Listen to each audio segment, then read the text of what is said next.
Perdido al sur del mundo, el archipiélago que forma las Islas Malvinas fue en 1982 testigo de una guerra impensada, en la que un país sin historial reciente en guerras enfrentaba a una de las potencias más grandes del mundo. Las batallas se llevaron en tierra, en el mar y en el aire. El mundo se llevó varias sorpresas, pero definitivamente la batalla aérea se llevó gran parte de las miradas. Las arriesgadas maniobras de la aviación argentina y los inéditos modos de ataque hicieron que luego de esta guerra los protocolos de defensa naval cambiaran para siempre. 1982 Malvinas, la guerra desde el aire. Por 150 años los reclamos se realizaron de forma pacífica y diplomática.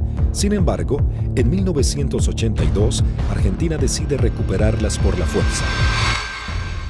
Como respuesta, Inglaterra hace zarpar a la flota más grande que enviara contra un objetivo desde la finalización de la Segunda Guerra Mundial.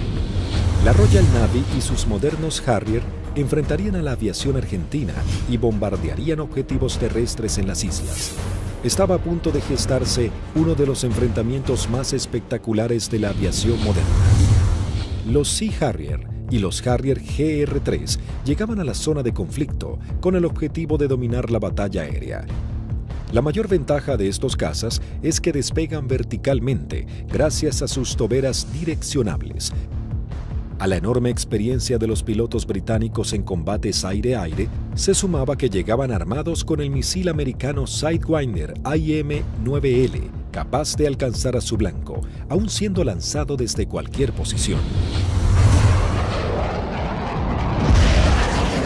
Argentina se preparaba para enfrentar a las fuerzas de tareas británicas con diferentes aviones que había adquirido en los últimos 40 años. Si bien tecnológicamente estaba muy lejos del ejército británico, los pilotos tenían confianza en su desempeño.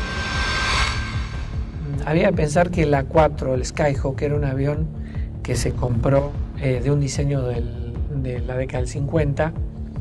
Es un avión que la Fuerza Aérea lo compró usado en el desierto de Mojave, se le hizo el overhaul y se trajo a la Argentina.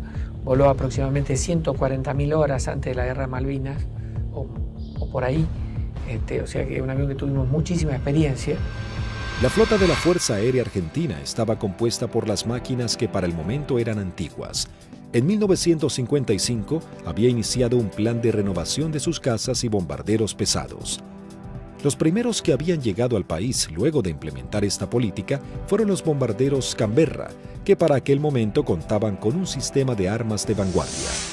Y en Inglaterra surgió una polémica, pues había algún sector que quería vender y tener a Argentina como un cliente de equipo militar, operaciones comerciales que eran muy rentables, muy redituables, pero un sector del Foreign Office se opuso terminantemente porque consideraban que ese era un riesgo y que la Argentina, con aviones como el Canberra, podía o estaría en condiciones de intentar ocupar las posesiones inglesas en el Atlántico Sur y en la Antártida, básicamente las Islas Malvinas, ya en el año 55.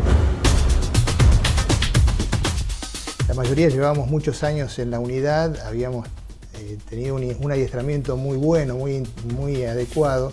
Para nosotros esto era como participar en uno de los tantos ejercicios que se hacían, ¿no es cierto?, en esa época, y se simulaban operaciones reales, con lo cual teníamos un adiestramiento muy bueno y aparte un conocimiento mutuo entre las tripulaciones muy bueno, ¿no es cierto?, y aparte un espíritu realmente que... En la década de los 60, la Fuerza Aérea adquiere el cazabombardero A4 Skyhawk de manufactura americana. La Fuerza Aérea Argentina comenzó a recibir sus primeros A4 en 1966 y en 1974 se adquirió un nuevo lote de 25 Skyhawks A4C. La Fuerza Aérea Argentina también contaba con un avión de combate de fabricación nacional, IA-58 Pucará. Una docena de cazas a reacción Mirage 3 que habían sido adquiridos con la finalidad de proveer defensa aérea a la ciudad de Buenos Aires también estaban al servicio de las batallas aéreas. 39 aviones Dagger de origen israelí, su principal función era la cobertura aérea y el bombardero. En 1972, la aviación naval argentina adquirió un lote de 16 Skyhawks A4Q, que fueron destinados a la tercera escuadrilla de caza y ataque con asiento en la base aeronaval de Comandante Espora. La tercera de caza y ataque con Skyhawk había desarrollado numerosas técnicas o tácticas propias para atacar naves a mar abierto. Era una unidad desde ese punto de vista muy experimentada y reconocida inclusive por su capacidad. Estos Skyhawks, a diferencia del A4B y C, se caracterizaban por ser un sistema de armas capaz de operar desde el portaaviones argentino 25 de mayo. Pero para finales de 1981, los veteranos Skyhawks habían llegado al límite de la vida útil y la escuadrilla estaba a punto de pasar a retiro. Estaba pasando la escuadrilla por uno de sus peores momentos de la historia. Mejor dicho, el peor momento de la historia. 7 de los 10 aviones que contaba la escuadrilla estaban fisurados. Y eso significaba el cambio de las alas para poder seguir volando con seguridad. Algunos se pudieron cambiar, 2 de ellos se cambiaron el ala, pero los otros, los menos afectados, volaron con el larguero fisurado durante todo el conflicto. Y con respecto a los cohetes eyectores de asiento, también se ordenó que mientras durasen las operaciones no se iban a considerar vencidos esos cohetes, así que volamos con los cohetes de eyección vencida. Así que el material nos encontraba a principios del 82 con solamente 3 aviones en servicio y que podían volar gracias a que la Fuerza Aérea nos había facilitado en préstamo 3 cohetes eyectores de asiento. Eso sumado a las falencias que ya se veían arrastrando de a tiempo, como los cañones de 20 milímetros que se trababan y que nunca fueron cambiados como pedíamos por los cañones DEFA de 30 milímetros que tanto éxito habían tenido los israelíes con su incorporación. Siempre tuvo apoyo la escuadrilla, pero llegaba un momento de transición. La incorporación de los aviones superestandar significaba que se iba a dejar de operar este sistema de armas, donde una escuadrilla que se estaba formando recibía todo el apoyo y la otra escuadrilla que estaba cerrándose de alguna manera. Finalmente, la Armada Argentina acababa de adquirir una nueva tecnología francesa, el cazabombardero embarcado Super Étendard, capaz de lanzar el misil AM-39 Exocet concebido para ataques a unidades de superficie. La segunda escuadrilla de ataque, aeronaval de caza y ataque equipada con Super Étendard, era una unidad de elite de alta tecnología, pero que recién estaba recibiendo sus aviones y tenía como tarea desarrollar y aprender a utilizar este arma que era muy potente y que no tenía equivalente en la región. También se contaba con un lote de cazas a reacción Air Macchi 326GB y Air Macchi 339, que tenían la capacidad de poder operar en terrenos desfavorables y pistas cortas. La Operación Rosario, cuyo objetivo fue recuperar el control argentino en las Islas Malvinas, se llevó a cabo en las primeras horas del 2 de abril de 1982.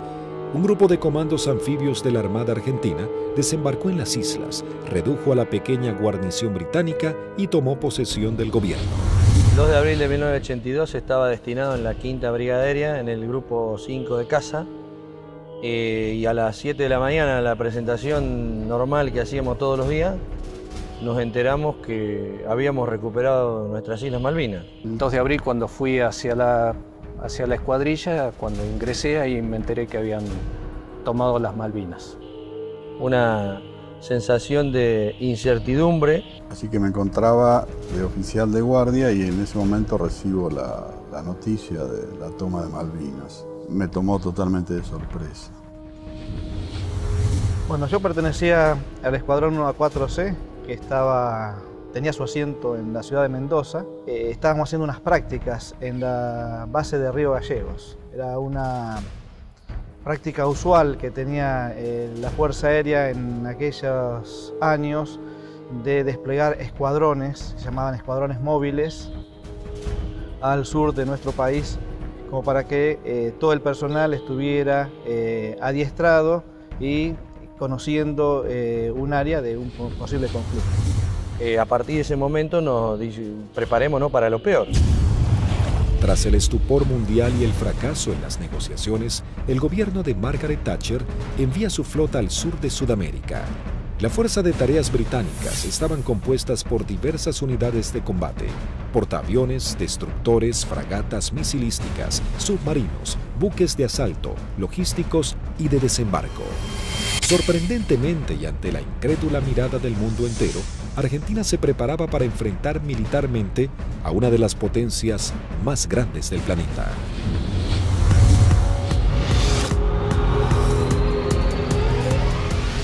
Los pilotos argentinos tuvieron un veloz entrenamiento para aprender a neutralizar objetivos navales sin ser derribados. La operación exigía sortear los sistemas de detección y defensa de los buques para poder aproximarse al blanco y lanzar sus bombas por encima del mismo. Había que equilibrar la inferioridad tecnológica con la capacidad humana.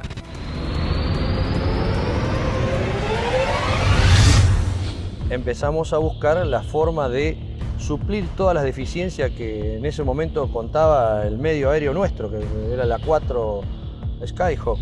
Y obviamente no teníamos contramedidas electrónicas para afectar tanto los radares como los lanzadores que poseían los británicos.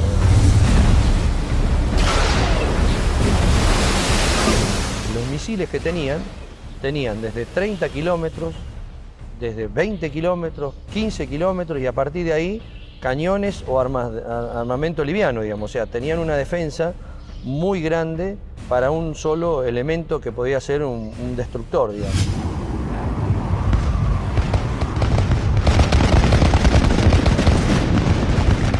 Entonces determinamos, con ayuda también de la Universidad del Sur, cuáles eran los niveles de vuelo que teníamos que realizar para poder volar bajo el lóbulo y no ser detectados por el radar.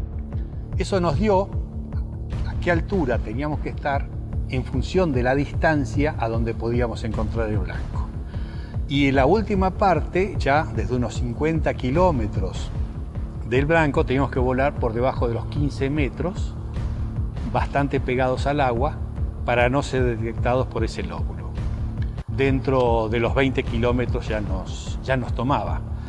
Pero esa demora impedía que los sistemas de armas dirigidos por radar pudiesen apuntarnos con mayor anticipación y eso evitaba de alguna manera o demoraba la posibilidad de ser derribados. Los aviones debían volar a escasos metros del suelo, no más de 10 metros a velocidades que oscilaban entre los 900 y 1000 kilómetros por hora. La mayoría no poseía radares y las comunicaciones debían ser mínimas para evitar ser detectados.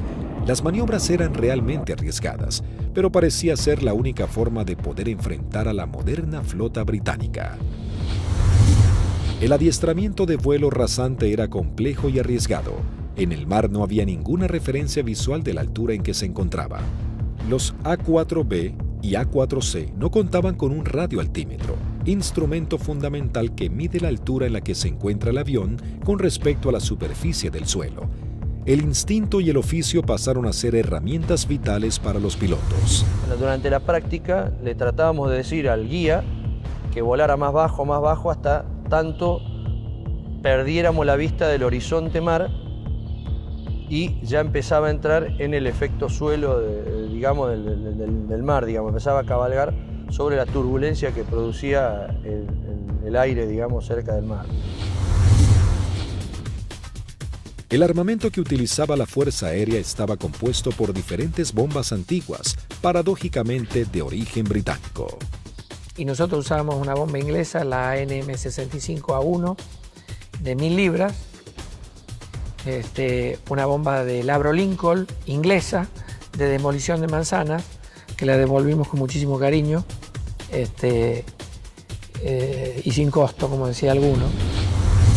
Paralelamente a los entrenamientos y mientras la flota británica se acercaba más y más, la Armada comenzaba una carrera contra el tiempo intentando de poner en servicio 8 de sus Skyhawks. También los técnicos buscaban poner en funcionamiento los escasos misiles Exocet que habían llegado al país antes del retiro francés. Hasta ese momento, esta tecnología solo había sido probada en polígonos de tiro por sus fabricantes. Nos dan la orden de la posibilidad de poner a punto el diálogo entre lo que era el sistema nuevo del super estándar con el misil M39. Cuando conectamos todo aquí en el país, el sistema no funcionaba porque era un avión con un corazón de la época del 80 con las valijas de test que eran de la época del 70.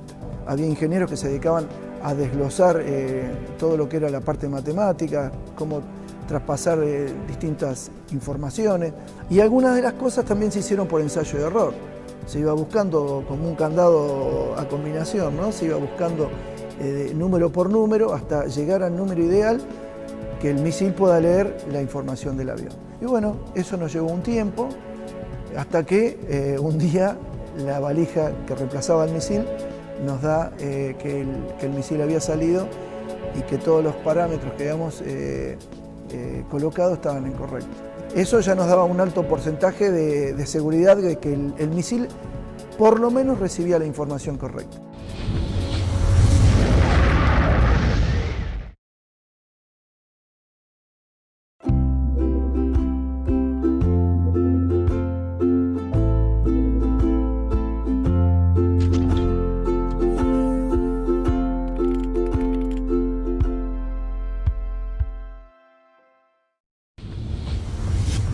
El 25 de abril, la flota británica llega a la zona y realiza sus primeras operaciones bombardeando las Islas Georgias del Sur y retomando su control.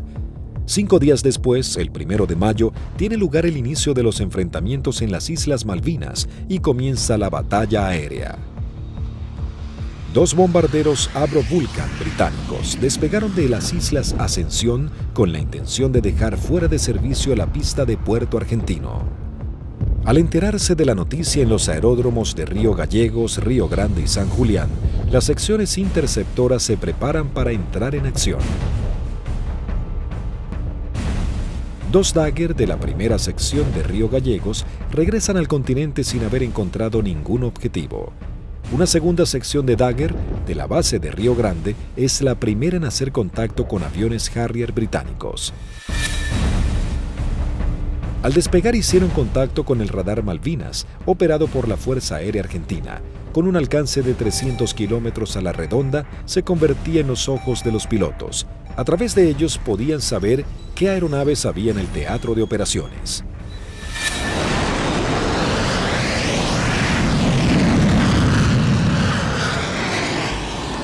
Tienen 2 pichones para ustedes a 120 millas náuticas, 20 grados firme.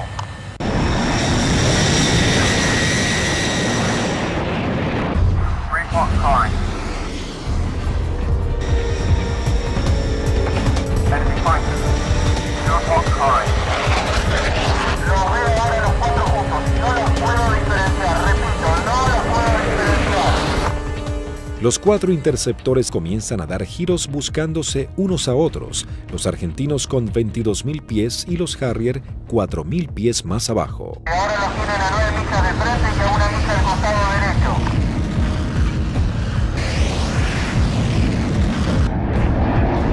Los Harrier, invirtiendo sus toberas, cambian rápidamente de dirección para enfrentar la amenaza argentina. Ahora los Harrier están enfrentados a ustedes, repito, están enfrentados. Los Harrier se niegan a tomar altura para enfrentar a los argentinos, ya que los Dagger tienen un mejor desempeño en altura. Tampoco los argentinos descienden a donde el Harrier corre con ventajas. Por esta razón no se produjo combate alguno. Esa misma tarde se produce la primera baja cuando el primer teniente Ardiles, en uno de los Dagger, armado con misiles Chaffir y cañones, pone rumbo solitario a las islas. Dirigido por el radar Malvinas, aún Eco se acerca a su misión, sin saber que en realidad se aproximaba a una trampa mortal. Lo que erróneamente el radar detectó como un objetivo eran 2 Sea Harriers en formación cerrada. Al descubrir la amenaza argentina, uno de los Sea Harrier se coloca como señuelo, mientras el otro maniobra para colocarse por detrás.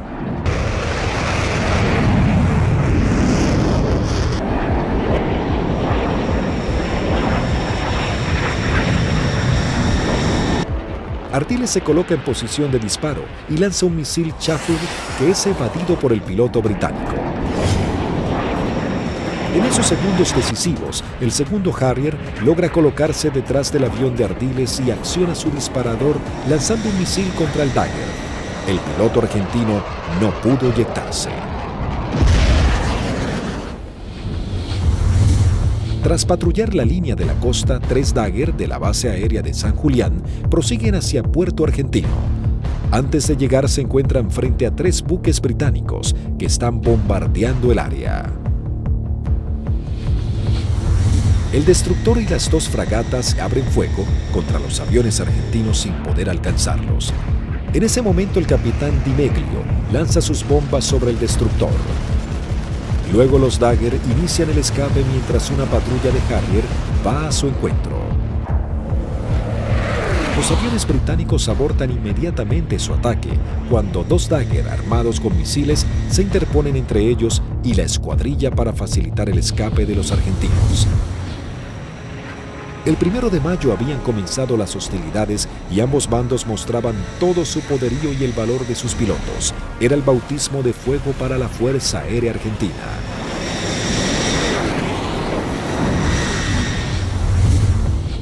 La guerra aérea había comenzado con los primeros enfrentamientos. Los británicos entraban su base de operaciones en la isla Ascensión y desde los portaaviones Hermes e Invencible. El objetivo principal era inutilizar la pista de Puerto Argentino, así dificultar las comunicaciones entre la isla y el continente, comprometiendo las posibilidades de los pilotos argentinos. La pista fue desde ese momento uno de los blancos principales de los Vulcan y los Harriers británicos. La primera baja en la pista es el mismo 1 de mayo, cuando los Sea Harrier bombardean al Pucará del teniente Yukik, alcanzando a su piloto y gran parte del personal que trabaja en el lugar. Fue el primer contacto con la guerra en sí, digamos, ¿no es cierto? En definitiva, nosotros habíamos tenido ya el aviso que había sido atacado Puerto Argentino a eso de las 4 de la mañana, y a partir de ahí nosotros entramos a movilizarnos y tratar de sacar los aviones, porque la mayor debilidad era el momento de puesta en marcha. Es decir, uno estaba sentado y había gente que estaban apoyando en la puesta en marcha del avión, que también la inexperiencia por ahí, uno se pregunta por qué había tanta gente, pero todo con el ánimo de colaborar y que los tiempos para que saliera lo más rápido posible fuera corto.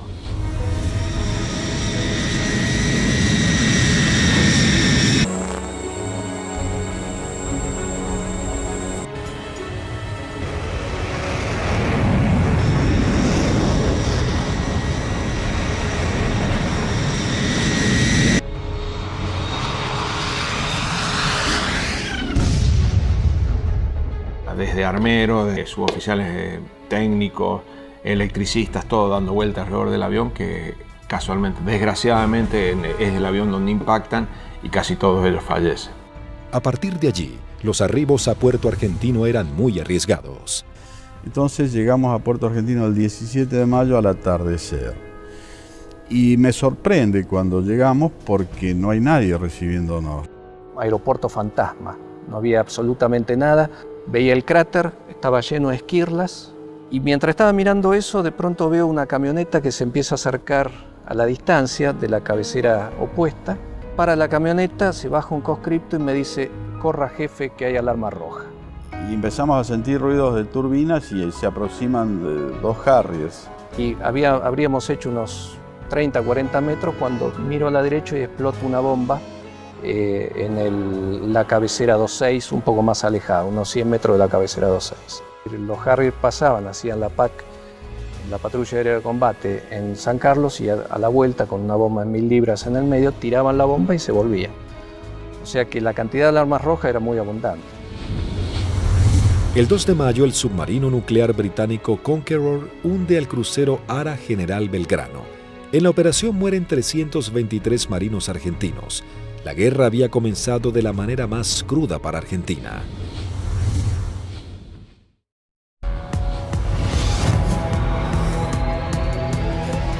Mientras Argentina buscaba reponerse del hundimiento del crucero General Belgrano y los británicos comenzaban a familiarizarse con el lugar y el clima adverso de la región, la guerra del aire se encrudecía cada vez más. La Fuerza Aérea Argentina tenía el objetivo de diezmar lo antes posible a la flota británica y defender los objetivos en la isla que eran constantemente atacados. Los Harrier buscaban detener la acción de los pilotos argentinos y anular la comunicación entre el continente y Malvinas. La aviación naval contaba con que los servicios británicos de inteligencia habían descartado el uso del misil Exocet después de que el personal técnico francés se retirara de Argentina al inicio del conflicto. Por lo tanto, era una carta secreta con la que contaba Argentina. Tras semanas de arduas tareas, los técnicos navales logran hacer funcionar el misil. Para esto, los pilotos iban adiestrando en todo lo que era la parte operativa, ¿no? El lanzamiento del misil, el vuelo rasante, y nosotros trabajamos en la parte técnica. Una vez logradas las dos combinaciones, se le dio el ok que la escuadrilla estaba en condiciones de lanzar los misiles AM-39. El 4 de mayo, la aviación naval argentina pone a prueba por primera vez este sistema de armas. La segunda escuadrilla de caza y ataque monta una misión con 2 Super Etendard y un avión explorador Neptune y el apoyo de un reabastecedor Hércules de la Fuerza Aérea Argentina. El avión explorador Neptune detecta 3 contactos. Los 2 pilotos de los Super Etendard, tomando por sorpresa a los británicos, lanzan sus misiles contra el Sheffield. Y bueno, ahí fue una satisfacción enorme porque todo el sacrificio arduo que habíamos hecho para poder poner a punto lo que era algo que nos parecía imposible, había dado buenos resultados. La aviación naval argentina lograba hundir el primer buque británico y se convertía en pionera en la utilización de esta tecnología. El extremo entrenamiento comenzaba dando esperanzas a los pilotos argentinos. Tras días de bombardeos y cañoneos sobre los puestos argentinos en las islas, las réplicas de los soldados y los pilotos argentinos, los ingleses habían logrado interrumpir las rutas de contacto entre los puestos y la base argentina. La comida comenzaba a escasear en la vanguardia y el clima bajaba abruptamente. Los pilotos argentinos patrullaban el aire en busca del lugar exacto en el que los ingleses buscarían hacerse a tierra. Y a partir de ese 1 de mayo, a través de todas las acciones que realizó el escuadrón y los escuadrones de otros sistemas de armas, se iba degradando tanto el material como el personal, íbamos perdiendo camaradas en forma permanente. Entonces es como que el cerco se iba estrechando cada vez más. Finalmente, el 21 de mayo, comenzaba la última etapa de la guerra con el desembarco en la bahía de San Carlos. Con la colaboración del comandante Ewing Southby Taylor, quien conocía el lugar por haber prestado servicios en Malvinas, el general Jeremy Moore había decidido que ese era el lugar ideal para su desembarco. Los primeros avances de las lanchas de desembarco habían sido positivos. El lugar no estaba minado y parecía que sería un arribo relativamente sencillo. Pero con las primeras luces de la mañana, el teniente primero Carlos Daniel Esteban visualiza uno de los barcos y da aviso. Una Hermaki 339 de la aviación naval realiza un vuelo de reconocimiento por la zona. Ni bien superé las primeras alturas donde están las posiciones del batallón 5, ya comencé a observar acciones de combate. Había un helicóptero incendiándose, tropa de infantería desparramada corriendo por el campo y un helicóptero dándole apoyo. El aviador naval ingresa al estrecho de San Carlos, divisa un helicóptero en vuelo estacionario para alertar sobre posibles ataques aéreos. Me preparo para atacar ese helicóptero y ya me preparo para disparar. Observo todo el despliegue naval inglés sobre el establecimiento San Carlos. Rápidamente descubre que en el lugar había por lo menos media docena de buques ingleses. Con el piloto inglés nos alcanzamos a mirar. En ese momento recién él me ve. Kripa realiza un brusco giro a la izquierda, pasando a escasos metros del helicóptero. El helicóptero de la Fuerza de Tareas Británica alerta a los buques advirtiéndoles que un jet argentino va hacia ellos. Maniobrando su Aermacchi Kripa, somete a su avión a varias G negativas, respondiendo de manera efectiva. Una vez que entro en la corrida de tiro, el buque comienza a tirarme. Yo con cañones y cohetes solamente podía producirle daños muy pequeños, entonces mi intención era tratar de dejarlo fuera de servicio al buque, es decir, atacar todo su sistema de radares, de radios, antenas. Volando en forma rasante, se coloca en posición de disparo contra el primer buque que cruza frente a su mira de tiro.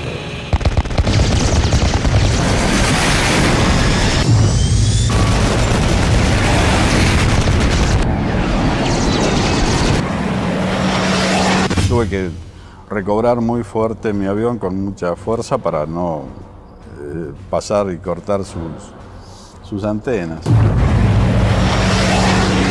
Una vez realizado el ataque Kripa, vuela entre medio de toda la flota británica.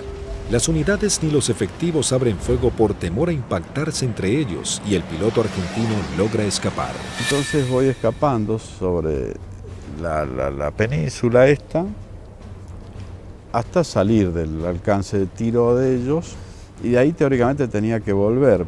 Pero pensaba que si volvía a Puerto Argentino y decía que había muchos buques, nadie iba a pensar que había la cantidad que yo había visto. Así que hice una órbita en ese lugar y en el anotador de rodilla que teníamos hice un croquis, posicionando los buques que yo vi en ese momento.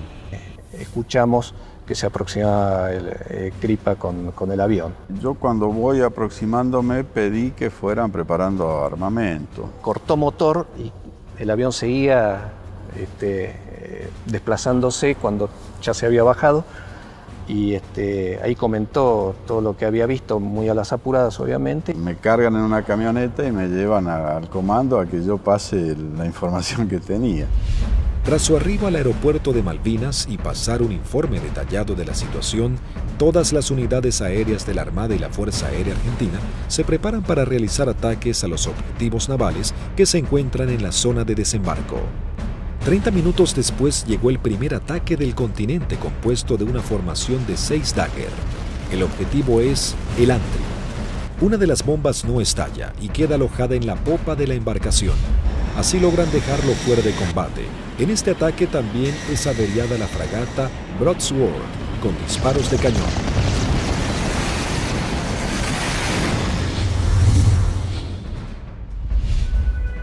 En Río Grande, las escuadrillas de Dagger y A-4Q navales parten para atacar blancos ubicados en el estrecho de San Carlos. Argentina intentaba dominar el espacio aéreo en el archipiélago.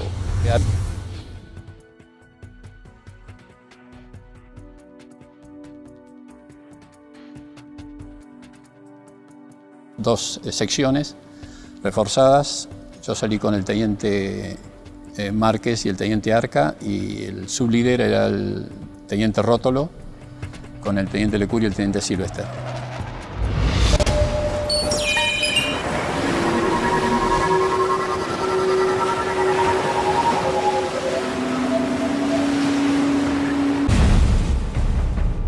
Tres Dagger logran atacar a la fragata Arden lanzándole sus bombas de 500 kilogramos. Una de ellas explota en la popa dañando seriamente un helicóptero Sea Lynx y su sistema de defensa.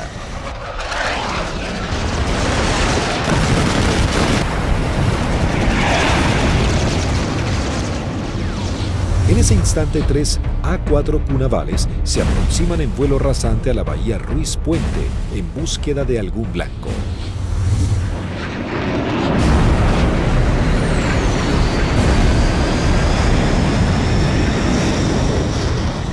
Había lluvia, chubascos, techos bajos y poca visibilidad, condiciones totalmente desfavorables en caso de encontrarnos con algún buque inglés, porque su radar y su sistema de detección de blancos nos iba a ver y lanzar los misiles mucho antes que nosotros los viéramos a él. Los Skyhawk detectan visualmente a la fragata Arden visiblemente averiada.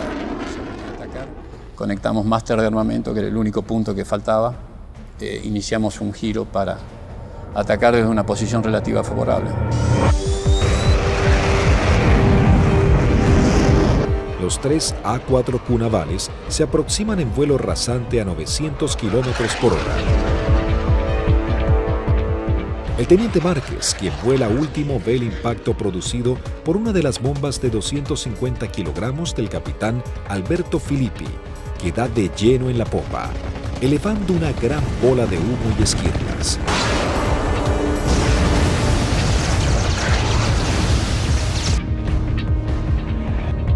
Comienzo un giro hacia la izquierda y le digo a mis numerales que nos escapamos por la misma, quiere decir que regresamos a base por la misma. 2 Harrier que habían despegado del portaaviones Hermes para patrullar el área del sur del estrecho de San Carlos ven las explosiones sobre la popa de la fragata Arden e inmediatamente se lanzan en picada para prestar apoyo. Y escucho la voz del teniente Márquez que dice Harrier, Harrier.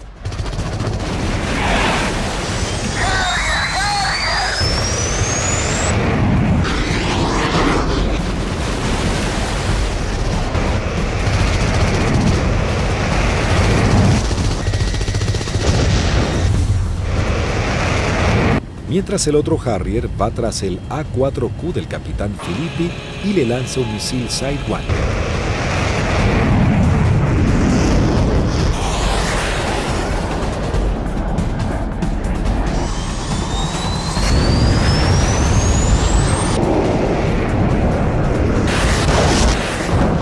En ese momento escucho una explosión muy fuerte. Se sacude todo el avión, empieza a encabritarse con la nariz hacia arriba y girando hacia la derecha. Miro hacia la derecha, estaba girando y veo un Harrier que se aproxima como para un remate demasiado cerca para mi gusto. Entonces le digo a la división, me dieron, me eyecto, estoy bien.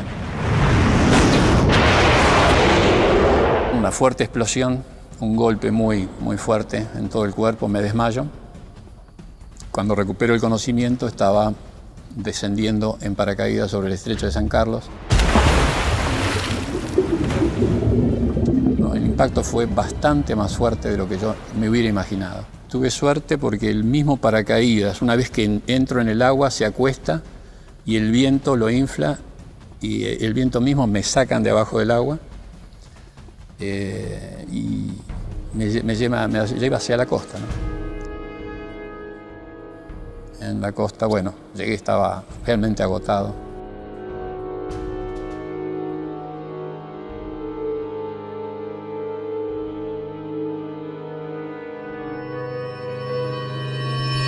La fragata Arden, con daños de importancia, también es señalada como el blanco de la nueva escuadrilla que se acerca a la zona. Llegamos al borde de la bahía y vimos un destructor en el medio, una fragata para nosotros tipo 21 en el medio del canal, y esa fue la que señalé y esa fue la que atacamos. El teniente Rótolo dice a babor y vimos a lo que después supimos que era la Arden en el medio del canal, del estrecho. Y sobre eso giramos inmediatamente. Y ya pegado al agua practicamos un zigzagueo que hacíamos bastante violento a baja altura para evitar que los controles de tiro nos pudieran concentrar el tiro sobre nosotros.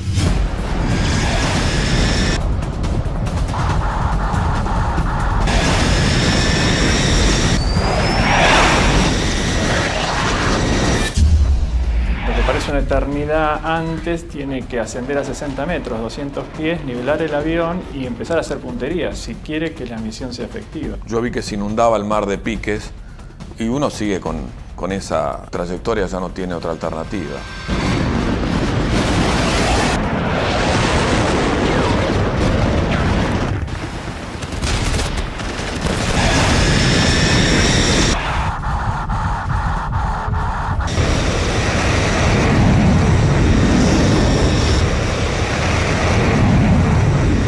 Yo vi el lanzamiento de teniente Rótolo, horquillando el blanco, 2 bombas antes, 2 bombas después, y sobre las columnas de sus explosiones, de la explosión de sus bombas, lancé yo las mías.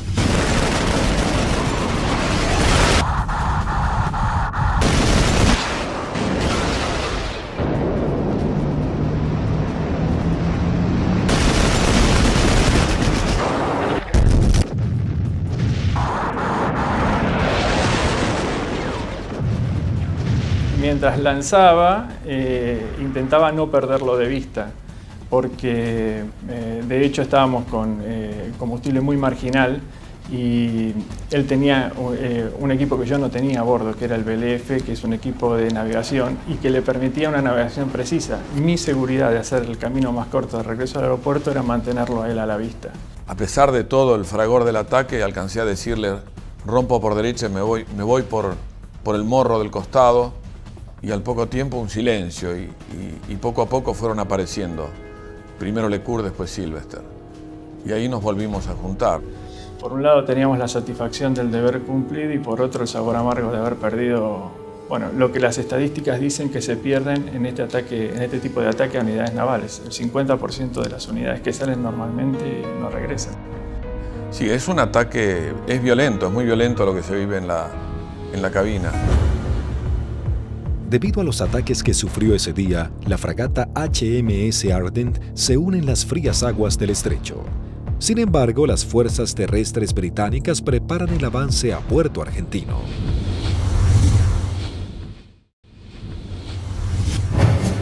Las batallas eran cada vez más encarnizadas. El ejército británico debía lidiar con las tropas argentinas apostadas en las islas, los ataques certeros de la aviación y con el clima que día a día se volvía más frío. El 23 de mayo se desata un nuevo ataque contra otra de las unidades de superficie claves de la Fuerza de Tareas británica. Esta vez el blanco es otra fragata clase 21, la Antelope. El primer ataque a los buques en San Carlos comienza poco después de las 9 de la mañana con escuadrillas de Skyhawks navales y de la Fuerza Aérea. Una segunda escuadrilla de 4 Skyhawks A4B de la Fuerza Aérea Argentina se abre paso a través del fuego antiaéreo y de los misiles. Los A4B a cargo del primer teniente Luciano Guadagnini y el alférez Gómez se dirigen hacia la fragata Antelope para atacarla. Guadagnini inicia su corrida de ataque, lanza su bomba y es alcanzado. El impacto deja su avión fuera de control, pero el piloto logra enderezar su A4, aunque no pudo evitar la colisión contra el mástil de la fragata. El piloto no alcanza a eyectarse antes del impacto.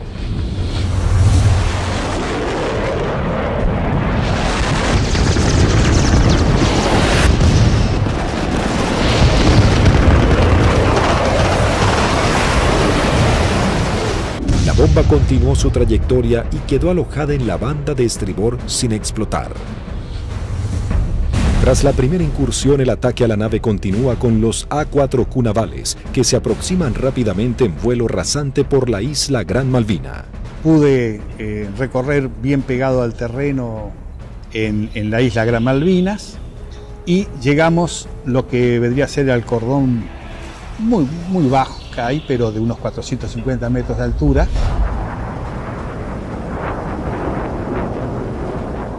Tuve que descender para poder ir hacia la altura de lanzamiento, que son unos 100 metros, y el primer buque que vi en la bahía San Carlos era una fragata de tipo 21, tenía un helicóptero en popa, recuerdo, y me dirijo hacia ella como el primer blanco que había observado. La zona de operación estaba totalmente clara, con sol, despejado y el mar muy calmo.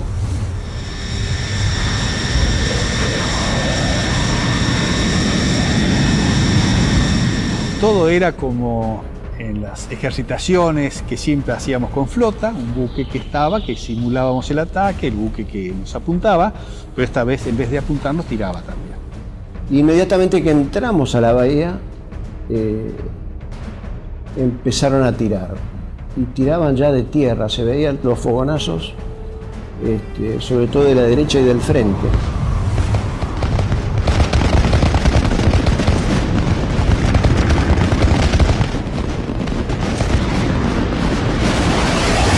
Cuando estaba más cerca de la entrada a la bahía, puedo ver sobre la izquierda a un buque que era más redituable como blanco, porque era un buque grande de tipo logístico.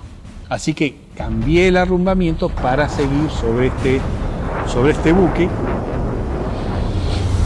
un momento dado quise tirar cañones porque tiraban de todos lados y salieron 2 disparos y se me trabaron los cañones. Así que me quedé con la bomba nada más.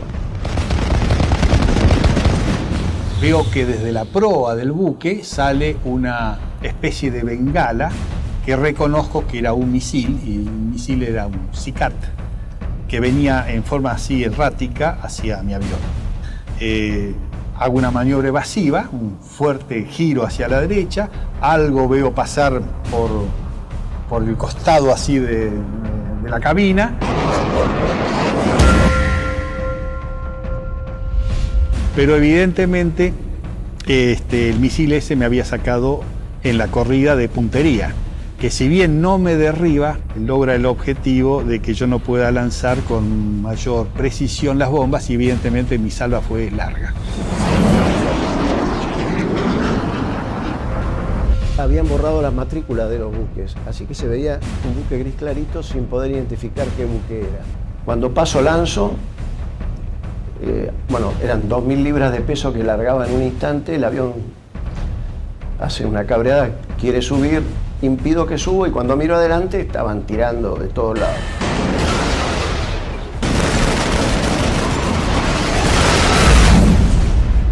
Cada uno debía completar su escape de la mejor manera. Como cuando estaba del otro lado, digo yo, bueno, por donde yo vine no había nada, así que voy a volver por el mismo lugar. Me comunico en esos momentos con los otros dos pilotos que escucho en la frecuencia. Se los escuchaba contentos porque, bueno, estábamos regresando. Yo aterricé, controlé normal el avión, no tuve ningún problema. Cuando llego al extremo de pista, aterriza su bizarreta, pero él venía con las 2.000 libras de bombas, revienta una cubierta en el aterrizaje y se empieza a ir de pista. Y ahí se eyecta y, bueno, fue una eyección fallida. Termina falleciendo a raíz de la eyección. Así que cuando salgo a los 600 metros, tenía la pista adelante, me dicen que aterrice del lado derecho, le pregunto por qué, me dicen que aterrice del lado derecho nuevamente, reafirman y bueno, cumplo esa orden de aterrizar sobre el lado derecho, y en la carrera de aterrizaje veo que había un A4 que estaba en pilón, apoyado sobre la nariz, en el tren principal de la nariz y sin la cabina.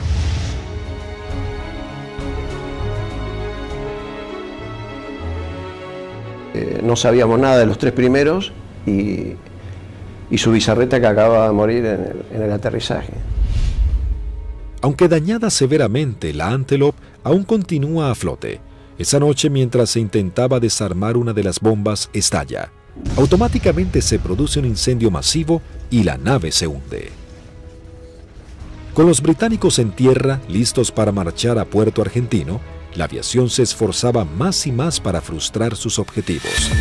Por las noches, los Canberra arrojan bombas pesadas para hostigar blancos en las áreas donde las tropas británicas poseen puntos fortificados de artillería, logística y puestos de mando. Se usó la táctica, digamos, del tiro a gran altura, pero auxiliado por el radar.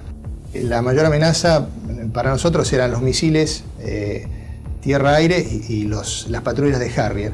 En la última oportunidad que tiramos sobre Monte Kent, el radar nos avisa de que se estaban acercando una patrulla de Harrier y nos fue dando las posiciones relativas, o sea, nos avisa que estaban a 25 millas, nosotros hacemos el tiro, realizamos la maniobra evasiva, a partir de allí le damos al avión la máxima velocidad posible, ¿no es cierto? Vemos que se acercan hasta 20 millas y luego empezamos a perder, digamos, a ganar distancia con respecto a los Harrier, con lo cual esa fue una amenaza concreta que no llegó a acercarse a la distancia de tiro. Con las primeras luces de la mañana del 25 de mayo, el mayor ataque de la aviación argentina comenzaba a gestarse. El almirante Woodward, jefe de la Marina Británica, previendo la situación, rápidamente despliega sus unidades para sostener los ataques. Los observadores navales argentinos mantienen actualizada la posición de los buques enemigos mientras las escuadrillas llegan a la zona. En el continente, los dos Super Étendard de la Armada Argentina preparaban los misiles AM-39 Exocet para un segundo ataque sobre la flota británica con un rumbo de acercamiento diferente para lograr una mayor efectividad.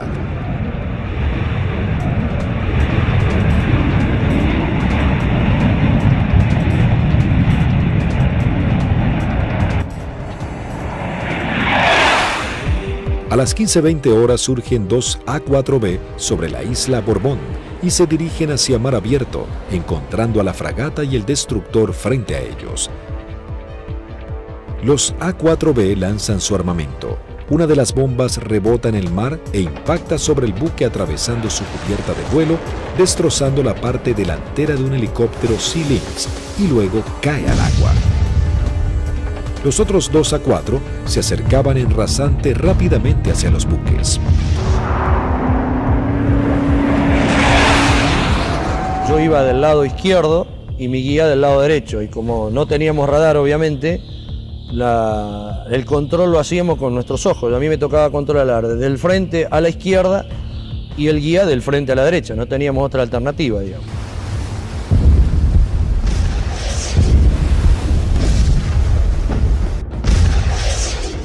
Y le digo, a la izquierda están, así como estaba mirando, le digo, a la izquierda están al guía, y saco la vista y lo miro para ver qué iba a hacer. Acuérdense que nosotros veníamos bien pegados al agua, rasante. Veo al guía, lo miro, y la maniobra que hace él es instantánea. Cuando escucha una sugerencia que le digo, a la izquierda están, pone viraje a la izquierda violentamente buscando el blanco. Inmediatamente el guía pone viraje brusco a la izquierda, dejando sin opción a Barrio Nuevo de tener que elevarse para esquivarlo entrando en el área de tiro del radar, que al estar en automático, inmediatamente lanza un misil Sea Dart. Escucho a la otra escuadrilla, Carballo, que dice el misil, el misil, el misil. Y Rinque, que venía atrás, le dice, no se preocupe, que va por otro lado.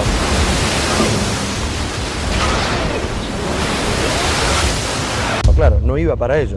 Salía hacia la derecha para nuestros aviones, digamos, y para mi avión. Entonces. El misil Sea Dart necesita un tiempo para nivelarse e ir tras su blanco. Como los aviones argentinos ya estaban muy cerca del blanco, lograron pasar por debajo sin que éste pueda derribarlos. Dije, bueno, ahora por tiempo no me va a alcanzar más, porque yo iba aproximadamente a 950 kilómetros por hora y el misil iba ya a 1.6, 1.8 de Mach, hasta que girara y todo, aproximadamente volaba, calculan alrededor de un minuto 10. No nos alcanzaba más, digamos.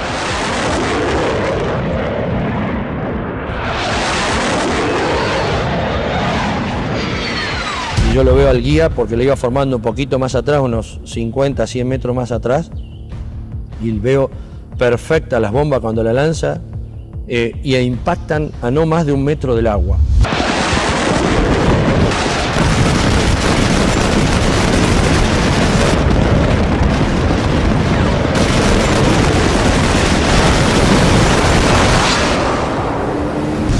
De inmediato se desata un incendio incontrolable. Corte de las comunicaciones, electricidad y pérdida completa del control de la nave.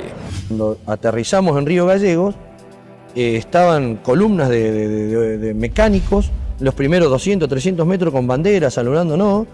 Yo pensaba, mirá qué bien, estaban festejando el 25 de mayo, digo, contento que volvemos los 4 aviones, espectacular, bárbaro. Y cuando vamos a la plataforma para estacionar, vemos que hasta el jefe de escuadrón viene a recibirnos y algunos pilotos. Yo no entendía nada, y yo como era el último avión, yo no me preocupé. Y cuando bajo, el jefe de escuadrón me maltrató. ¿Qué hizo? ¿Qué hizo usted, Alfredo? Yo le digo, el avión está en servicio, le digo, puede volar, no lo rompí, no hice nada. Le digo, está bárbaro. No, pero ¿qué hizo? Y ya me agarra de la solapa, eso no me lo olvido más. Así de la campera, de lo que le quedaba del chaleco salvavidas, y le dice, ¿pero qué hizo, señor? No sé. Me despeiné en el vuelo, le digo, estoy desilustrado, no tengo ni idea. No, ¿qué hizo? Acaba de hundir un buque en 20 minutos. 19 hombres sucumben inmediatamente en el ataque y se hunde 20 minutos después de ser alcanzada. Al mismo tiempo que los A4B de la Fuerza Aérea ponen rumbo al continente, un Hércules de la Fuerza Aérea Argentina reabastece al este de las Islas Malvinas a 2 Super Étendard de la aviación naval. Ellos ya están preparados para un nuevo ataque con misiles Exocet.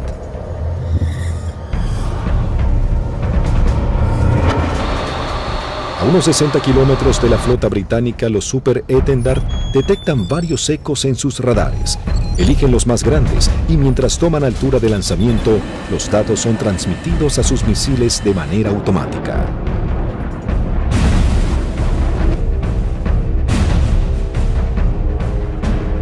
Una vez en vuelo, el misil es autónomo.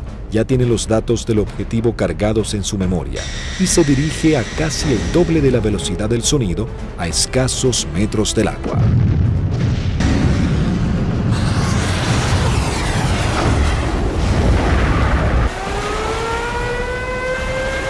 Nuevamente los británicos lanzan una alerta de combate. Los navíos ordenan despegar helicópteros con equipos para señuelos antimisil. Uno de los Exocet impacta en el buque e inmediatamente se desata un incendio que destruye elementos vitales para la operación anfibia que se desarrolla en San Carlos.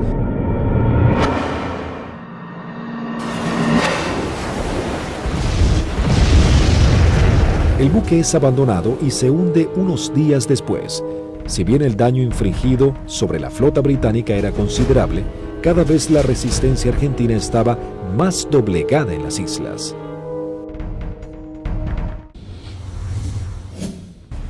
La guerra llegaba a su nivel más desesperante con las bajas temperaturas.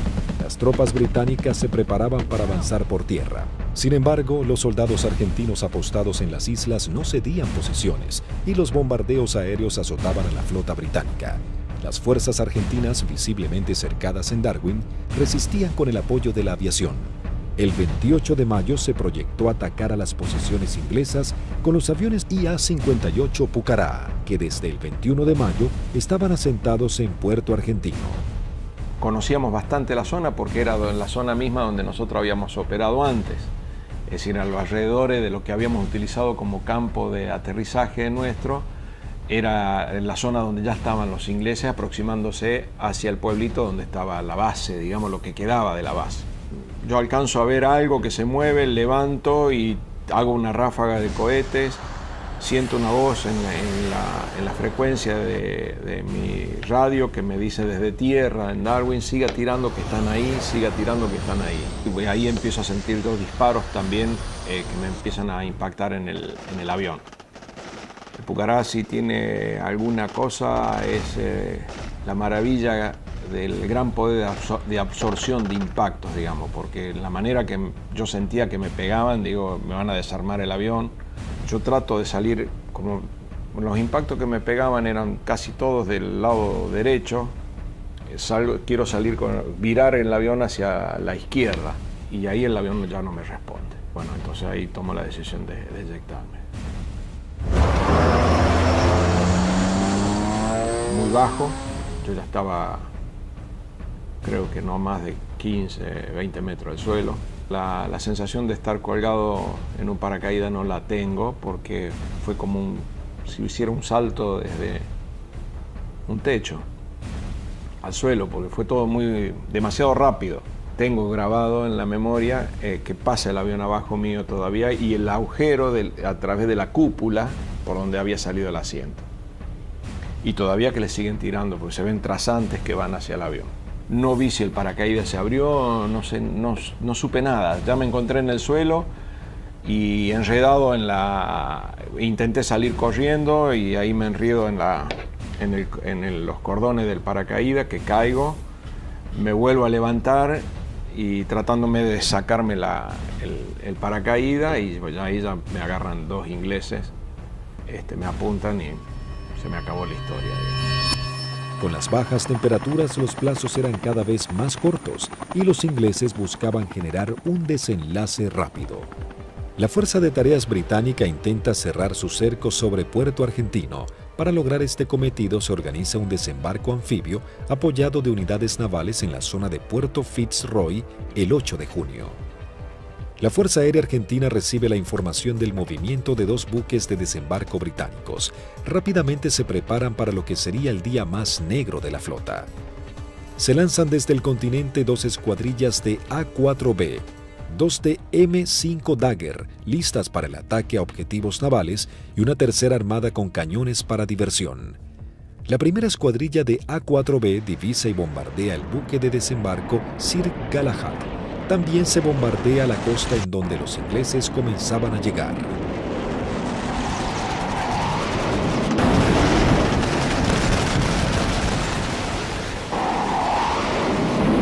La Fuerza Aérea Argentina, sabiendo que ha logrado impactar en los buques de desembarco, redobla su apuesta y envía una escuadrilla de A-4C y 2 A-4B para bombardear las posiciones terrestres en la cabeza de playa. El día 8 de junio se me avisa por la mañana temprano de que, bueno, era uno de los seleccionados para que esa tarde, a través de un avión Learjet, pudiéramos volar hacia Mendoza y poder visitar a nuestras familias. Pero claro, antes de poder alcanzar esa meta había que realizar una misión, entonces todo cambia un poquito el ángulo de cómo uno está viendo esa misión. Por supuesto que nadie hablaba, ¿no? Todo en ese momento estaba muy consustanciado con sus cosas íntimas, recordando a la familia, bueno, recordando a algunos camaradas que también habían caído. Así que bueno, uno ya, ese es el último momento que uno tiene como para pensar en uno mismo y en pensar en sus familiares. Siempre nos despedíamos de los compañeros que se quedaban y el abrazo era interminable y como si fuera la última vez, ya que no éramos kamikaze como nos dijeron, sino que teníamos conciencia de los riesgos y que las chances siempre eran muy escasas para sobrevivir. Una característica que teníamos siempre en nuestra unidad es que el personal de mecánicos que preparaba nuestros aviones y armaba nuestros aviones se ponía siempre al costado de ambos lados de la pista, con banderas argentinas, con los trapos con que limpiaba el avión, con lo que tuviera, con la campera, como para saludarnos y darnos ánimo. A las 15 horas parten hacia las islas las primeras 2 escuadrillas de A-4B compuestas por 3 aviones cada una. Por diferentes inconvenientes, deben regresar 2 aeronaves al continente y debido a que solo un avión cuenta con el instrumento navegador, se juntaron todos quedando una formación de 4 Skyhawks. Previo abastecimiento, llegaron hasta las islas, donde descendieron a escasos metros del mar para no ser detectados. Aquí fue la primera complicación que observé. Al hacer control de combustible antes de entrar en la zona de combate, me di cuenta que había uno de los tanques externos que no me había transferido todo el combustible de ese tanque, con lo cual ya el combustible que tenía sabía que no me iba a alcanzar para regresar al continente. Pero como estábamos muy próximos a la zona del ataque, decidí continuar. La sección ingresa a la isla Soledad con una formación escalonada sorteando la variada geografía del lugar para evitar ser detectados por los radares. Los pilotos saben que no cuentan con el factor sorpresa y que serán recibidos con un intenso fuego antiaéreo. Realmente dantesco, a pesar de que ya teníamos todos experiencia de que nos tiraran, pero era dantesco ver la cantidad de proyectiles 20 milímetros, 30 milímetros, artillería antiaérea y misiles de diversos tipos. Los A-4 sobrepasan las defensas aéreas y se dirigen rumbo a Bahía Agradable. En ese momento sucede algo inesperado para Sánchez. El numeral 4 lo sobrepasa, quedando él en cuarto lugar. Inmediatamente yo traté de acelerar mi avión para volver a tomar la posición que yo tenía inicialmente en la formación. O sea, trataba de alcanzarlo a Vázquez pasándolo por la derecha. 2 Sea Harrier del Escuadrón 800 giran en círculo sobre Fitzroy. Uno de los pilotos ve aproximarse un avión en vuelo bajo desde el sudeste e inmediatamente le avisa a su compañero. En ese momento, no sé por qué razón, se me ocurrió darme vuelta a la izquierda de mi avión y mirar detrás del avión. Y lo que se veían eran impactos de proyectiles atrás de mi avión, inmediatamente en la cola, y se levantaban surtidores de aguas, varios piques detrás de mi avión. Sánchez, sin saber quién era su atacante, decide continuar con su maniobra para lograr colocarse tercero en la formación. Cuando está sobrepasando al alférez Vázquez, Bolsan, el líder, encuentra al lanchón de desembarco saliendo del seno Choi Seul. Cuando la ve, inmediatamente pone viraje y el resto de los aviones lo siguen, con lo cual los 3 aviones se me vinieron encima mío. Ninguno se había dado cuenta que yo venía tratando de ocupar mi posición, con lo cual los tuve que saltar por arriba, evitándolos, tomé altura, lo cual siempre era un riesgo, porque evitábamos tomar altura en la zona de combate porque era un tiro al pato, decíamos, de cualquier avión o cualquier buque que anduviera en la zona. Ante la atónica mirada de los pilotos británicos, los 3 Skyhawks inician su corrida ataque hacia el lanchón. El numeral 2, teniente Juan Arraras, logra impactar de lleno la embarcación con sus bombas, ignorando la presencia de los aviones Sea Harrier. Hay algo que me llama la atención a mi derecha y a unos 500 metros veo 2 Sea Harrier a la misma altura que yo, bien formaditos, paralelos, un poquito más retrasado el segundo avión, el guía era David Morgan y el numeral Smith. El Sea Harrier lanza su primer Sidewinder hacia el avión de Arraras e inmediatamente Sánchez da la alerta. Cuando vi eso, que lanzó el misil, les doy la voz de alerta a mis compañeros, o sea, misil en el aire, 2 Sea Harrier.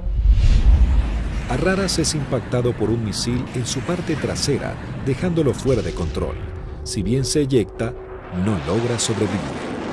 El Harrier arremete contra el segundo A4. Tiene en su mira al avión de Vázquez. Lanza su misil impactándolo de lleno y sin que pudiera eyectarse. Realmente ese fue un momento choqueante, quedé muy choqueado porque el pensamiento era hace un instante, era un compañero mío, un amigo mío, un camarada mío, que desapareciera de esa forma, o sea, me impactó mucho, ¿no? Sin perder tiempo, el Harrier, piloteado por David Morgan, continúa su ataque contra su próximo objetivo. Las maniobras evasivas del avión del primer teniente Bolson no logran evitar el misil. Su piloto tampoco logra sobrevivir a la explosión. Y al volver a entrar en conciencia, inmediatamente fui a buscar los 2 Sea Harrier, ya que yo estaba expuesto también a recibir un ataque. No los vi donde estaban últimamente, en la última posición. Se me ocurrió mirar para arriba y ahí es que veo un Sea Harrier que empieza a hacer, baja su nariz para iniciar el ataque a donde yo estaba en ese momento posicionado. Tras el ataque, el único A4 sobreviviente, en inferioridad de condiciones para entrar en combate, decide desprenderse de todo el peso extra y emprender un escape pegado al mar acompañado de maniobras evasivas. Estaba realmente muy estresado, muy choqueado, con lo cual había cosas que estaba descuidando, entre ellas el combustible. Cuando me di cuenta, realmente no me alcanzaba para llegar, excepto a Puerto Argentino, no llegaba a ningún lado. Lo primero que hice fue tomar altura, independientemente de que anduvieran los Sea Harrier, ya no importaba mucho. Moría de una forma o iba a morir de la otra, así que... Sánchez toma altura y reduce su potencia de motor a fin de economizar el gasto de combustible, aunque queda expuesto a cualquier tipo de ataque. Mientras tanto, la sección de A4C entraba en la zona de combate atacando el personal que desembarcaba en la costa de Bahía Agradable. Ahí nos encontramos con los barcos humeando, muy próximos a la playa, y un enjambre de hombres que estaba desembarcando y que iba trasladando todos los pertrechos hacia la playa.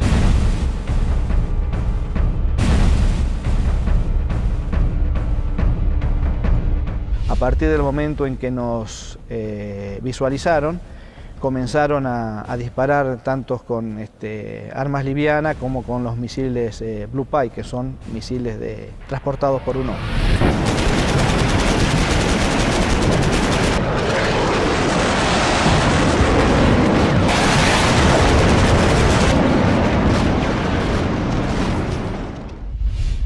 Tuve la oportunidad de esquivar 2, girando un poco el avión y poniendo pedal, tratando de evitar. Pasaron algunos por arriba y algunos por abajo.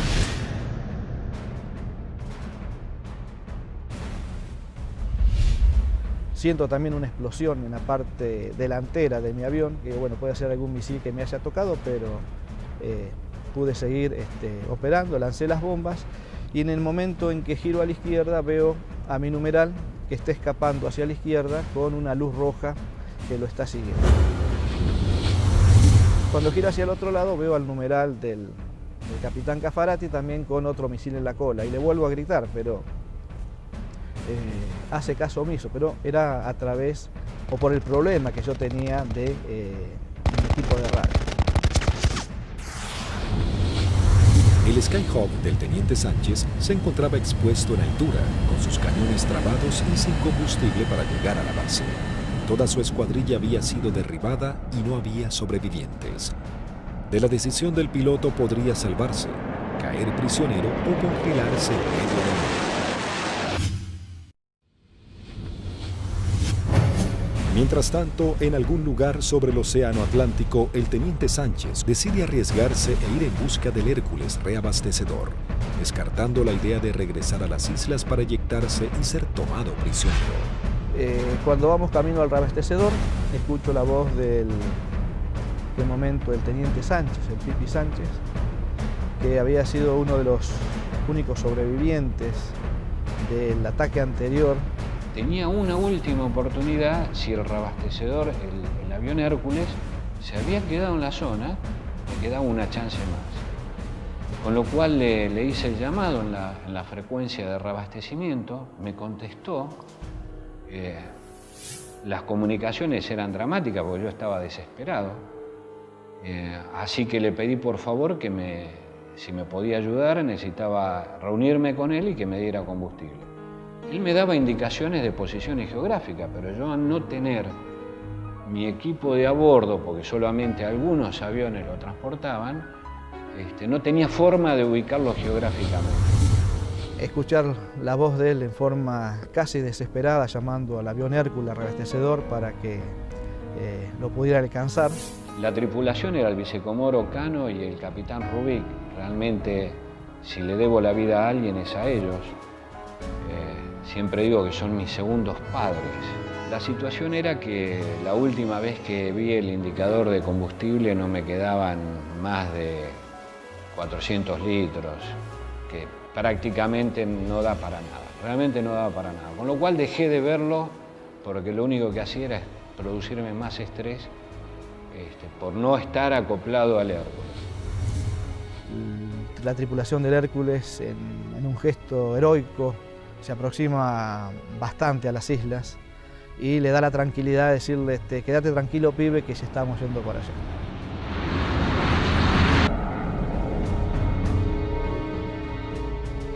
Y luego pude acoplar y me transfirieron combustible que me permitió llegar a Río Gallegos, a nuestra base. En el regreso, el brigadier Paredi observa que su indicador del nivel de aceite de su avión comienza a fluctuar. Nuevamente el fantasma de la caída en medio del océano vuelve a aparecer. Con lo cual digo, bueno, puede ser que me hayan producido alguna perforación, esté perdiendo aceite y se engrana el motor y acá me queda a mitad de camino.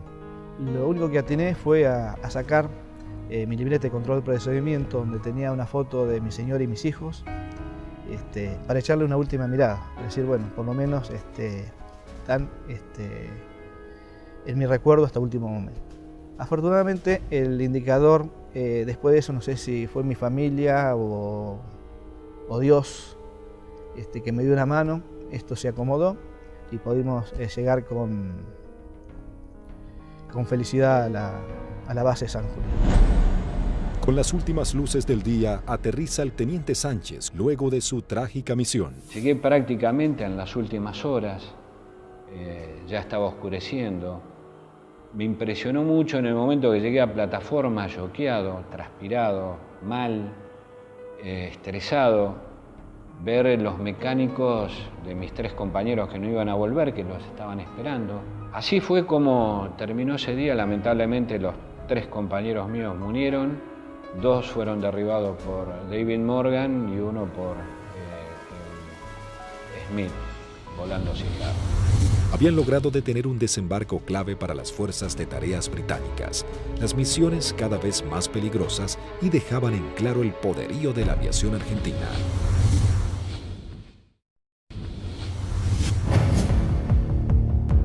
La guerra terminaba, sin embargo las misiones de la Fuerza Aérea eran cada vez más arriesgadas. El 13 de junio, a horas de finalmente firmar la dimisión argentina, comienza a tomar forma un ataque que podría haber cambiado el curso de la batalla final por las Islas Malvinas. El día 13 de junio, que fue ataque objetivo terrestre, en principio cuando comenzó el conflicto del Atlántico Sur, los pilotos teníamos cierta aprehensión a los ataques a objetivos navales, ¿no? Porque la fragata tenía de todo para defenderse.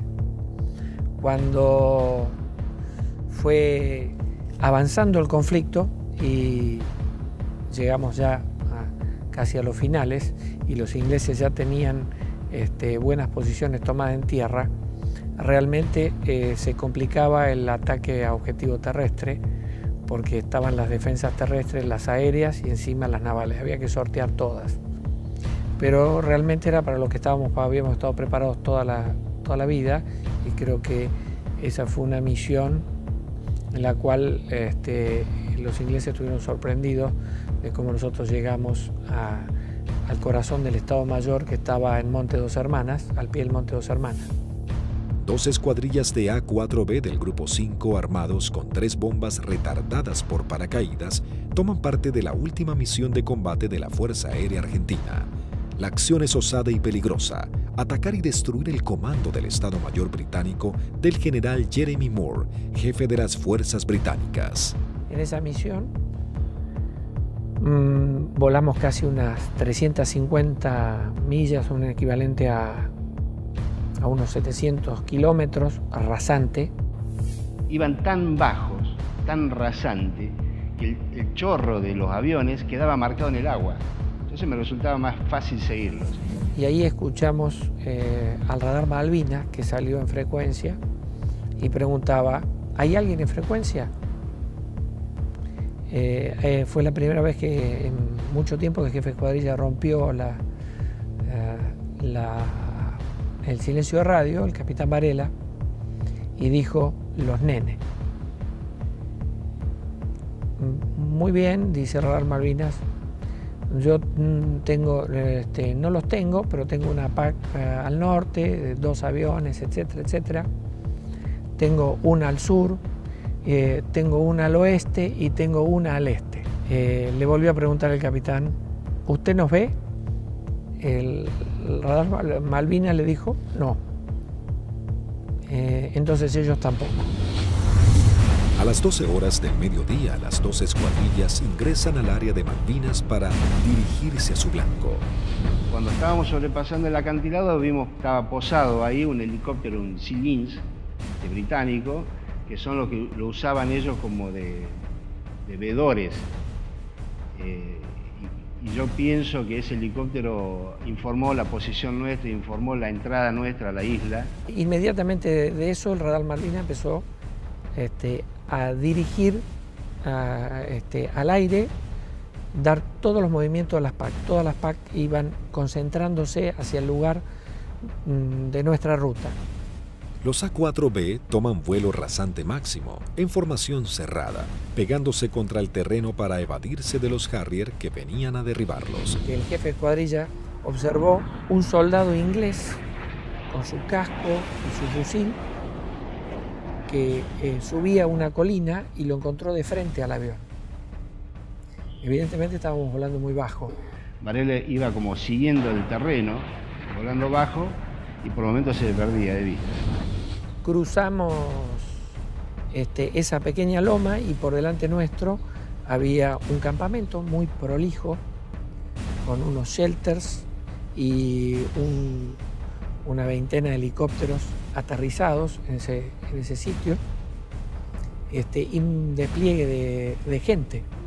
Los 4 Skyhawks logran sortear el terreno y llegan al corazón del Estado Mayor británico. Hasta que escucho tirar, dice Varela, tirar. Y veo ahí veo los fogonazos de los 4 bombardeos que hicieron cada uno de los aviones.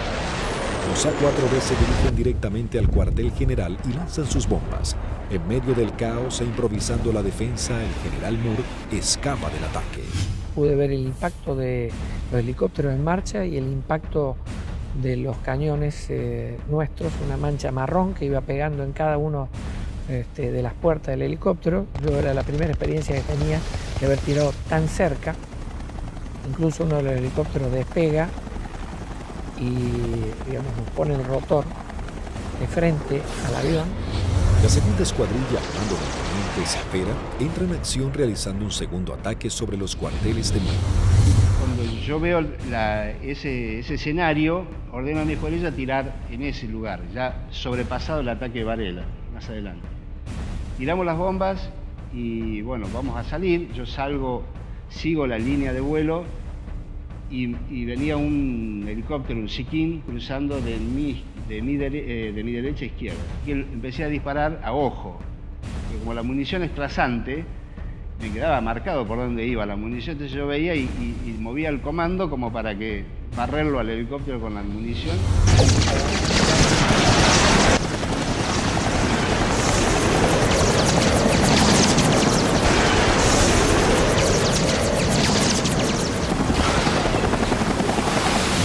Y ahí mi numeral, que venía acá, a la izquierda mía, de Lepiane, me dice, él ve el lanzamiento de un misil que me venía hacia mi avión y me pide, dice, por derecha, Tuco, por derecha.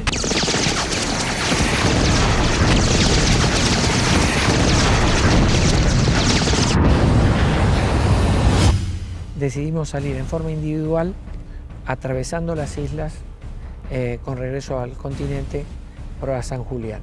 Los A4B emprenden su regreso al continente volando rasante. Algunos de ellos con averías deben ascender para economizar combustible. Las situaciones individuales de los pilotos se vuelven complejas. Utilizo mi avión y veo a mi derecha, abajo a mi derecha, una sombra de un avión, de un perfil de un avión. Entonces, uy, es un Harrier. Me viene siguiendo un Harrier. Entonces ahí empiezo a hacer maniobras evasivas de viraje de máxima performance, de mucha G, tanto para la izquierda como para la derecha. Izquierda para la derecha.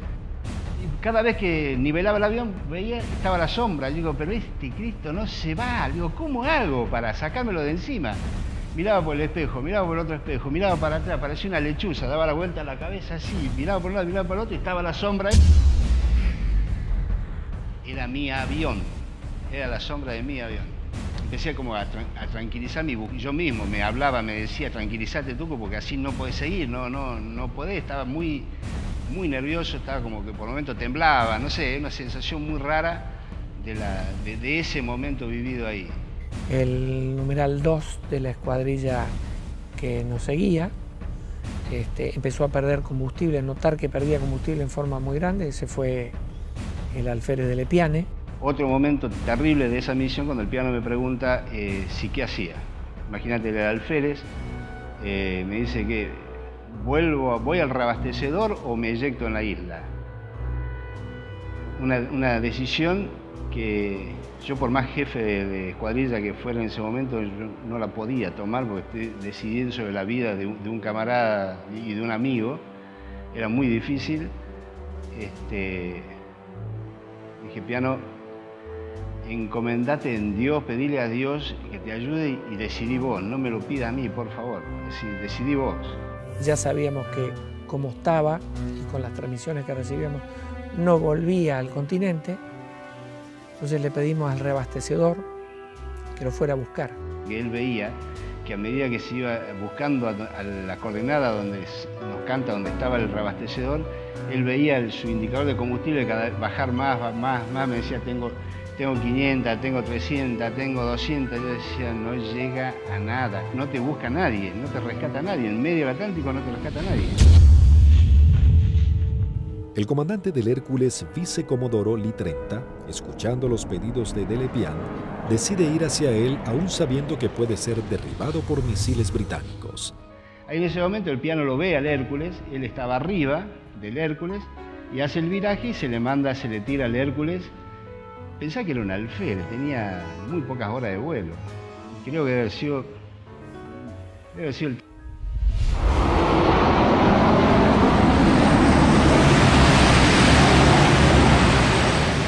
Ahí el reabastecedor se arrimó a las islas en un acto de arrojo terrible, ascendió lo buscó, lo encontró,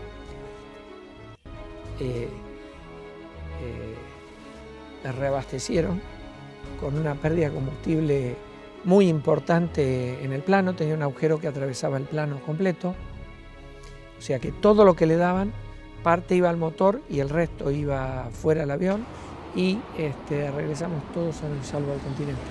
Todos llegamos, incluso de lesbianos.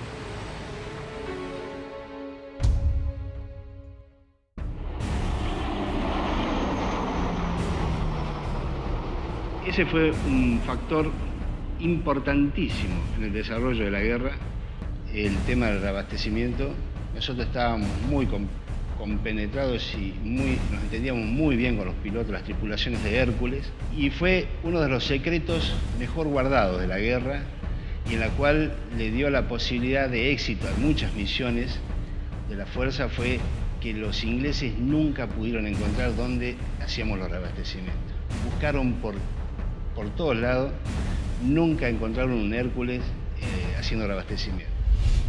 Las misiones extremadamente peligrosas en las que se embarcaban los pilotos eran los últimos actos heroicos de una guerra que ya llegaba a su fin. El 14 de junio de 1982, las tropas británicas finalmente ingresan en Puerto Argentino y se firma la rendición argentina. El general Mario Benjamín Menéndez, jefe de las guarniciones argentinas en las islas, le informa a su par británico que solo puede responder por sus unidades en Malvinas. El general Moore insiste en la necesidad imprescindible de interrumpir las acciones y Menéndez le reitera su falta de control sobre la Fuerza Aérea y la aviación naval, pero le garantiza que no efectuará ningún pedido de misiones. Moore comenta sus experiencias en San Carlos y Monte Kent, donde noche a noche eran bombardeados por los Canberra, y agrega que el día anterior había salvado su vida por un minuto al ser atacados por aviones A-4B. El conflicto deja a los británicos con su flota desmantelada y no es posible proseguir con las operaciones navales. En ese momento, si alguien le pone un valor en números, y un avión que no valía más de $50.000, y una fragata CL-42 valía $550 millones puesta en el puerto. O sea que si uno hace números, realmente no resiste mucho análisis. La guerra económica la ganó la Fuerza Aérea Argentina, desde ese punto de vista, ¿no? Y la Armada con sus A4, porque eran aviones viejos que nadie calculó que tenían la capacidad de hacer el daño a una de las primeras flotas del mundo. Bueno, creo que hicimos bien los deberes. Hicimos aquello para lo cual estábamos adiestrados y creo que lo hicimos bien. Yo creo que esa es la demostración más grande del profesionalismo y de la cadena que hace que ese hombre, en definitiva el último eslabón, llegue y cumpla con su objetivo. Pero hay un montón de gente atrás y que todos han demostrado ampliamente su valía y convencimiento por la fuerza y en definitiva por la nación. El escuadrón, a pesar de que tuvimos muchas bajas, tuvo el espíritu y las ganas de seguir combatiendo y defender algo que era nuestro. Lo realmente importante es el vínculo que uno genera con el camarada que va a entrar en combate junto a uno, que va a arriesgar su vida con uno y del cual va a depender de mí y yo voy a depender de él. La voluntad y el deseo de poder cumplir con la misión y cumplir con ese juramento que en algún momento hicimos cuando éramos cadetes, de defender la bandera y la patria hasta perder la vida. 36 aviadores de la Fuerza Aérea Argentina y 4 de la Aviación Naval Argentina perecieron en operaciones de combate y accidentes. Primero y fundamental, el mejor recuerdo para aquellos que dieron todo, que es fundamentalmente la vida de aquellos que no volvieron. Es el gran honor para mí de haber haber conocido héroes vivos. Eso yo creo que es el mayor honor que he tenido, que me ha permitido la vida. El conflicto de Malvinas dejó un sabor amargo, pero marcó la impecable profesionalidad de los pilotos argentinos, quienes con tecnologías claramente inferiores y algunas que ni siquiera habían sido probadas, lograron dar batalla y sorprender al mundo con maniobras y estrategias de combate que jamás se habían utilizado. Si Argentina la recupera, será por la vía diplomática, con inteligencia, con trabajo. Es como se lo explico a mis hijos. Malvinas, con toda la calma del mundo, significa la persistencia de la necesidad de recuperarlas.